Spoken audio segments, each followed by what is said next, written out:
Hey, it's the SavaniSis here, and today we're going to talk about thoughts. What are they? How do they affect your life?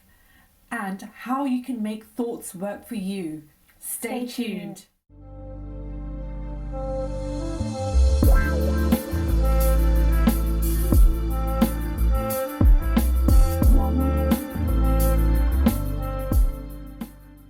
Thoughts are things.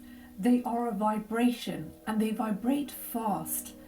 And thoughts emit a frequency that carries information. So what happens when you think a thought? Where does it go? It travels into the quantum field, the part that you can't see with your eyes. And it has a ripple effect that carries on forever.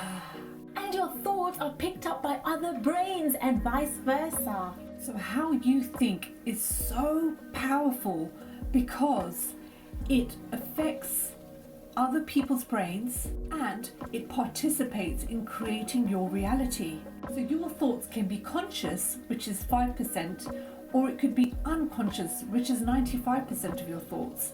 And some neuroscientists say you have 60 to 70,000 thoughts a day. Some books say about 50,000. But whatever the number, it's quite a large number, right? It's in its thousands. So you're having thousands of thoughts per day, some of them, most of them unconscious, some of them conscious. And it's the unconscious thoughts that actually run you, that make you who you are and what you do. So the unconscious thoughts are the ones that are really in control. So when you have a conscious thought that you want to do something, like you want to exercise every single day, and you haven't been doing that before, you may actually achieve that for a short period of time, but your unconscious thoughts will say, hang on a minute, I'm not used to this. I'm used to just sitting down and relaxing and not exercising. And so what you'll find is you might fall off that goal of exercising every single day, and you might find yourself not exercising at all. And it's not because you intentionally wanted to do that. It's because your unconscious, your subconscious part of you is saying, this is not what I'm used to.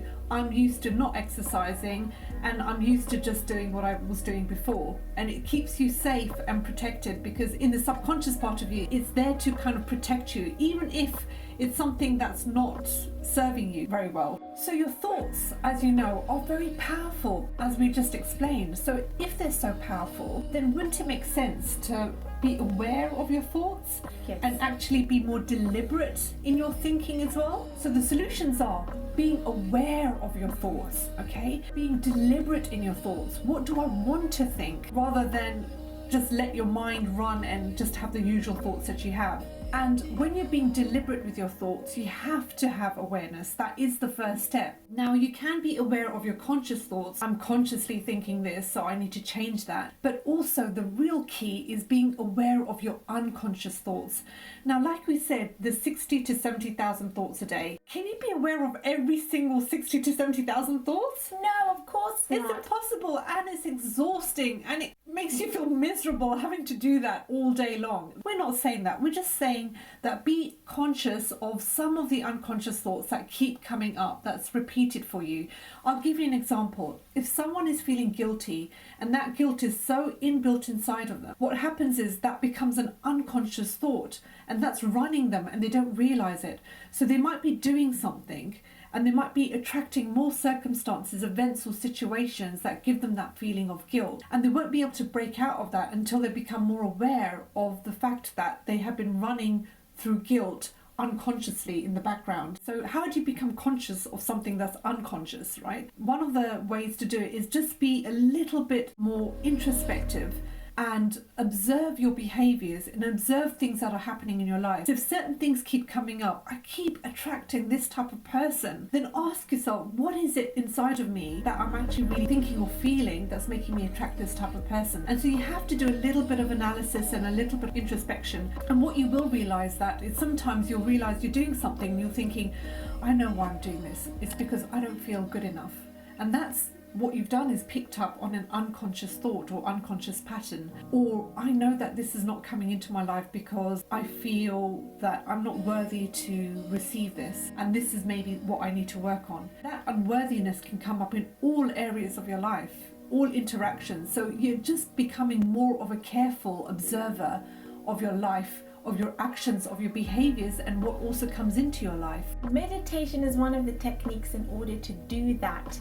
This is the moment where you can finally observe your unconscious thoughts. When you meditate, people say, oh, you shouldn't have any thoughts, your mind should be clear, but that's very difficult, and it can be done. But more often than not, people give up on meditation because they say, oh, my mind has been racing. But actually, that's good. You've noticed that your mind is racing. You notice that you've got all these thoughts that are running through your mind. And so meditation is there to become the observer of your thoughts and just acknowledge and observe that you're having all these thoughts. And once you observe it, you're able to let it go. But if you're not observing it, you can't let those thoughts go. They're just running you continuously all the time. So meditation really helps to slow down the brainwave state so that you can start observing what's going on in your mind. And once you do that, you're able to let go of those thoughts. So you're giving your mind a break when you meditate. And that's a very good technique, Kashmir. Thanks for mentioning that one. Yes. And the other one is be deliberate in your thoughts. So this is more of a conscious thing. You're not looking at the unconscious stuff, but you're consciously making deliberate thoughts. So in the morning when you wake up, for example, you want to ask yourself, what can I think about? Can I think about all the stuff that I'm not looking forward to? Can I think about all the stuff that happened yesterday or the day before? Or can I think about the desired future that I want for myself? And all the good things, or gratitude, or love, all the things I can look forward to, a positive, appreciation, or a positive outcome, rather than thinking of things not working out for you. How about, hey, I'm going to have an amazing day today. There's going to be no traffic on the road and my journey's going to be smooth. Isn't it better to think like that rather than, oh, I've got like a long journey to work and I've got this project and this assignment to do and this patient to deal with, or this challenge after challenge, meeting to go to, and that can really drain you. And so your deliberate thoughts will be, what do I choose right now in this moment to think about? And you can do this, you have control over this. And what will happen is you'll go unconscious again. You will think about other thoughts and then you can bring yourself back again to where do I want to put my attention. And that's a really powerful technique as well. And don't feel that you haven't succeeded in this if you go unconscious again and you keep going back to those negative thoughts.